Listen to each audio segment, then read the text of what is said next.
ಗೌರವವನ್ನು ಗೌರವಾನ್ವಿತ ಮಾಧ್ಯಮ ಮಿತ್ರರ ಪ್ರಶ್ನೆಗೆ ಅವರು ಪ್ರತಿಕ್ರಿಯಿಸುವ ರೀತಿಯಲ್ಲಿಯೇ ಅವರ ವ್ಯಕ್ತಿತ್ವದಲ್ಲಿರುವ ವೈರುಧ್ಯವನ್ನು ಅವರು ಅನಾವರಣಗೊಳಿಸಿಕೊಂಡಿದ್ದಾರೆ. ನಾನು ನನ್ನ ಹೆಸರನ್ನು ಶಿಷ್ಟಾಚಾರದ ಪ್ರಕಾರ ಹಾಕಲಿಲ್ಲ ಎನ್ನುವ ಒಂದು ಸಾತ್ವಿಕ ಆಕ್ರೋಶ ಹೊರತುಪಡಿಸಿದರೆ ಹೆಸರು ಹಾಕೋದೇ ಭಾಳ ದೊಡ್ಡದಲ್ಲ. ನಾನು ಇಂತಹ ದುರಹಂಕಾರಿ ಕುಲಪತಿಯ ಜೊತೆಗೆ ವೇದಿಕೆಯನ್ನು ಹಂಚಿಕೊಳ್ಳಲಿಕ್ಕೆ ನನ್ನ ಆತ್ಮಸಾಕ್ಷಿ ಒಪ್ಪಲಾರದು.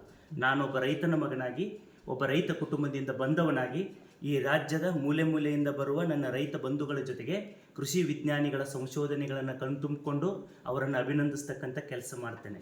ನಾನು ಸಿದ್ದೇಶ್ವರ ಅಪ್ಪಗಳ ಒಂದು ಪುಣ್ಯ ಭೂಮಿಯಿಂದ ಬಂದವನು. ಅಪ್ಪುಗಳೊಂದು ಮಾತು ಹೇಳ್ತಾರೆ, ಏನು ಅಂದರೆ, ನೀವು ಊರಿಗೆ ಬರಬೇಕಾದ್ರೆ ತಿಪ್ಪಿ ನೋಡಬೇಡಿ, ಊರಿನ ಸೌಂದರ್ಯ ನೋಡಿ ಅಂತ ಹೇಳಿ. ಕುಲಪತಿಯ ದುರಂಕಾರದ ತಿಪ್ಪಿಯನ್ನು ನನ್ನ ತಲೆಯಿಂದ ಮನಸ್ಸಿನಿಂದ ಹೊರಗಿಟ್ಟು ವಿಶ್ವವಿದ್ಯಾಲಯ ಇಲ್ಲಿಯವರೆಗೆ ಸಾಧಿಸಿರುವ ಸಾಧನೆ ಬಗ್ಗೆ ನಾನು ಗಮನ ಹರಿಸ್ತೇನೆ ಮತ್ತು ಅಲ್ಲಿ ಬರುವ ರೈತರೊಂದಿಗೆ ನಾನು ಭಾಗವಹಿಸ್ತೇನೆ. ಈ ಕುಲಪತಿಯೊಂದಿಗೆ ವೇದಿಕೆಯನ್ನು ಹಂಚಿಕೊಳ್ತಕ್ಕಂಥ ಆತ್ಮಸಾಕ್ಷಿ ನನಗೆ ಒಪ್ಪೋದಿಲ್ಲ. ಇಂಥ ದುರಹಂಕಾರಿ ಕುಲಪತಿಯನ್ನು ನಾವು ಎಲ್ಲ ರೀತಿಯಿಂದಲೂ ಕೂಡ ಇವರ ಅಸೌಜನ್ಯಯುತವಾದ ವರ್ತನೆ, ಘನವೆತ್ತ ರಾಜ್ಯಪಾಲರು ಬಂದಾಗ ಕೂಡ ನಾನು ಶಿಷ್ಟಾಚಾರದಂತೆ ಅವತ್ತು ಆಹ್ವಾನಿಸಲ್ಪಟ್ಟಿದ್ದೆ.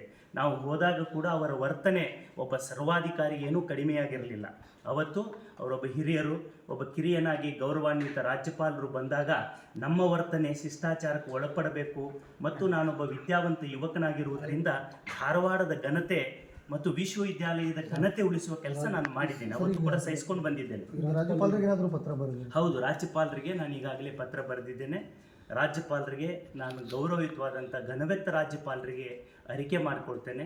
ಸರ್, ವಿಶ್ವವಿದ್ಯಾಲಯದ ಕುಲಪತಿಗಳು ಸಂವಿಧಾನದತ್ತವಾದಂಥ ಹುದ್ದೆಯಲ್ಲಿರುವವರು ಸಂವಿಧಾನದ ಆಶಯಗಳನ್ನು, ರಾಜ್ಯಪಾಲರ ಆಶಯಗಳನ್ನು, ಉನ್ನತ ಶಿಕ್ಷಣದ ಗೌರವಾನ್ವಿತ ಸಂಸ್ಥೆಗಳು ಸಾರ್ವಜನಿಕರೊಂದಿಗೆ, ಸಮಾಜದೊಂದಿಗೆ, ಸರ್ಕಾರದ ಪ್ರತಿನಿಧಿಗಳೊಂದಿಗೆ ಹೇಗೆ ವರ್ತಿಸಬೇಕೆನ್ನುವ ಶಿಷ್ಟಾಚಾರಗಳನ್ನು ಅವರನ್ನು ರಾಜಭವನಕ್ಕೆ ಕರೆಸಿ ಒಂದು ಕಾರ್ಯಾಗಾರ ಮಾಡಿರಿ ಅಂತ ನಾನು ಗೌರವಾನ್ವಿತ ರಾಜ್ಯಪಾಲರಲ್ಲಿ ನಾನು ವಿನಂತಿ ಮಾಡಿಕೊಳ್ತೇನೆ.